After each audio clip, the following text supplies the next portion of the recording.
Hello, just bring you back just a couple of little things on the Honda CRF250.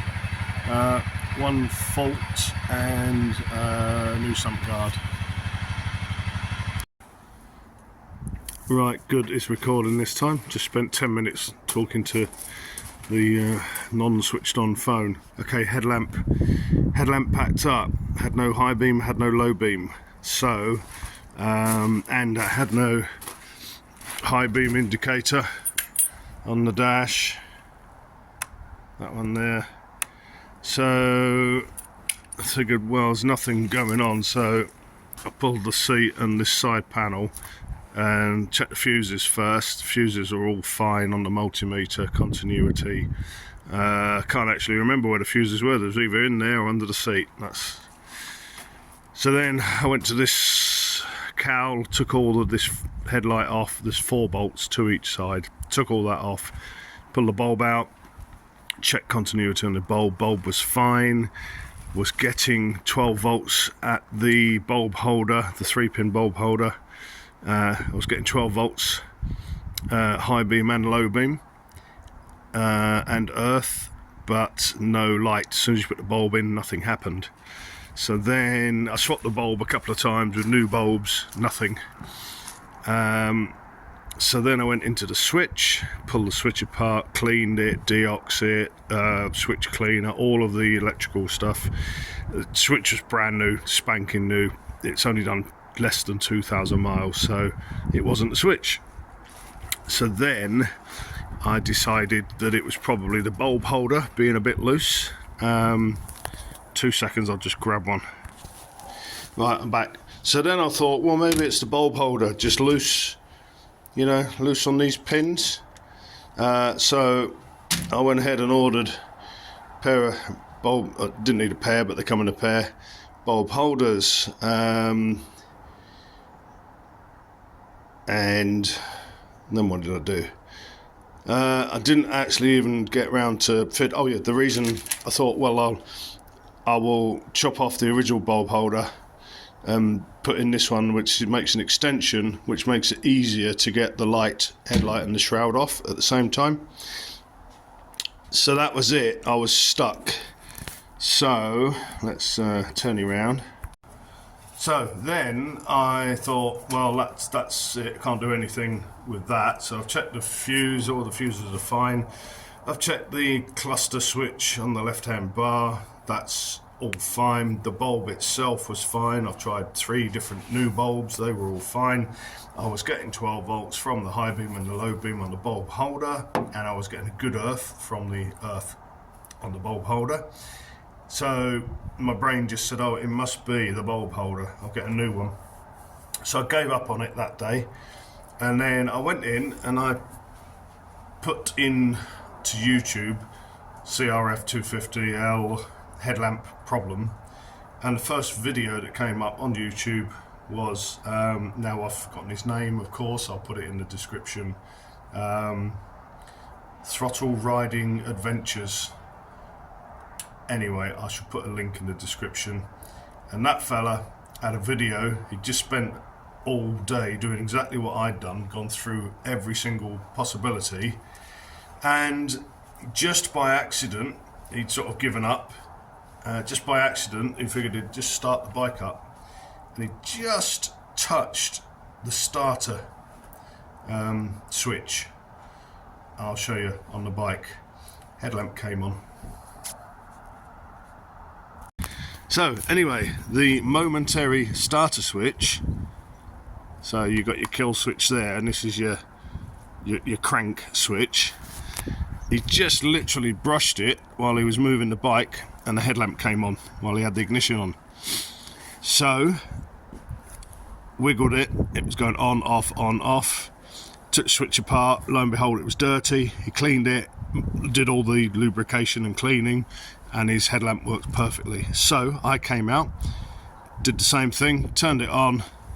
Obviously it's working now, so it's turned the bike on, just touched that switch and the headlamp started to come on and then go off, on and off, just by touching it. So yeah, So it was this switch, and let's turn you back round again. Yes, so it was the starter switch, the crank switch, and without the aid of a wiring diagram, because I don't have a Haynes manual for this bike, I can only assume that because it's a modern bike, and it seems to be the way with modern fuel injected bikes, it might not just be fuel injected bikes, but the headlamp is on as soon as you put the ignition on. But when you crank it, the headlamp turns off as it's cranking, I'm guessing to put more power to the starter motor.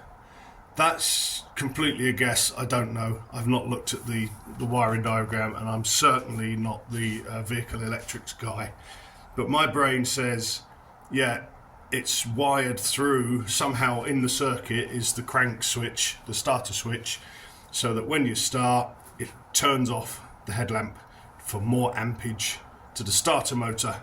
Hopefully I'm right on that one, which makes perfect sense. And of course, if that switch is dirty, mine was full of moisture, condensation moisture. I'd been out in the rain and the mud and everything, and yeah, so it was obviously making a circuit, and that circuit was the bike telling the headlamp to be off.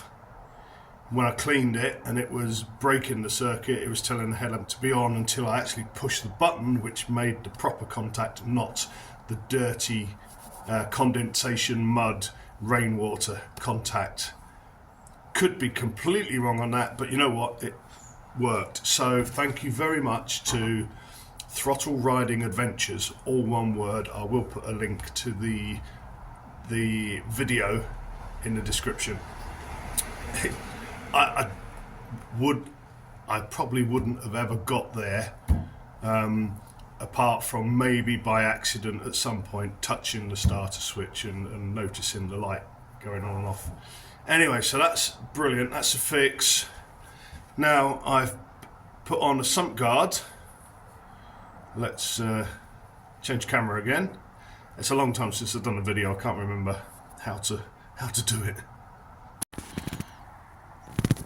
So I bought a sump guard from these guys, Adtech MX. It was £85 or thereabouts. Don't know if the price isn't on there. Anyway, they're just online, and I'll show it to you.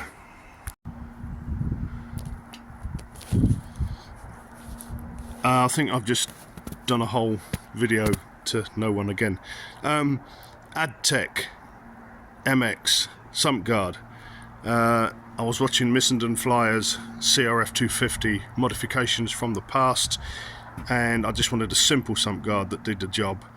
And he had bought one, and it was an Adtech MX, and I like the look of it, so I've got one the same.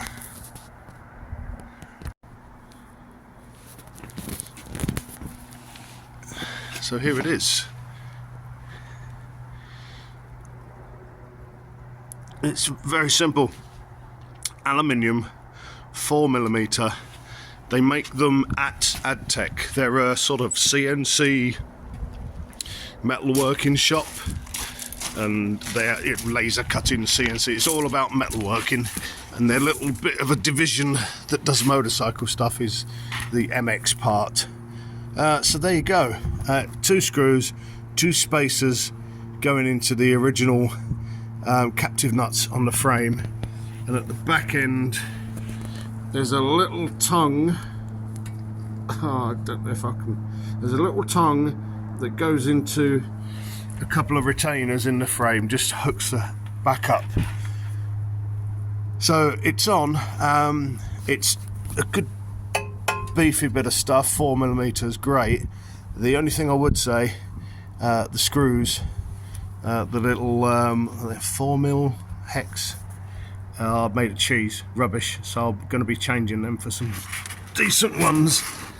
I might end up putting on hex heads or Allen socket heads, losing the ability to have it countersunk and just put some big washers on, or I might go to my local bolt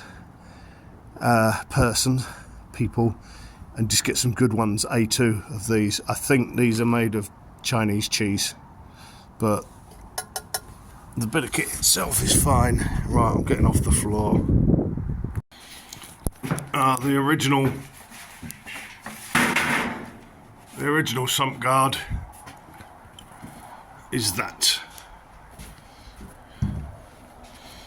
It's just a piece of plastic, and it sits between the two frame rails, and it sits up higher than the frame rails, so it's prone to getting bashed and crashed, which is what it's for. It's got a hole in it for doing the oil change, but this one, when I did my oil change, I took that off because it was easier. And the one I've just put on, turn you around again. I'm not very good at this video business. So the one I've just put on, it's got the hole for the drain plug access, but it would be probably more prudent to take the whole sump guard off just for the oil change, which is why I need to put some decent fixings in it that are not going to completely chew up. The ones that I've just put in there literally chewed with minimal torque, so I will change them for something nice.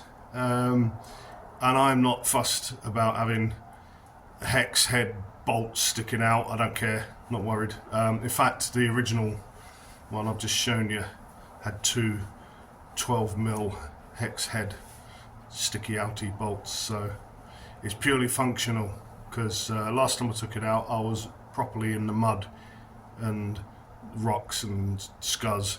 I wasn't doing any doogie lampkin, but I was having a go, and that was the point where I thought I really need to fit a sump guard, because it protects the two engine casings as well. And that is enough waffle. Stuff to do. Peace and love, I'll be Springy. Thanks for watching, and apologies for the completely erratic, terrible editing and madness, but that's me, that's what I do. See you later, take care, love you loads.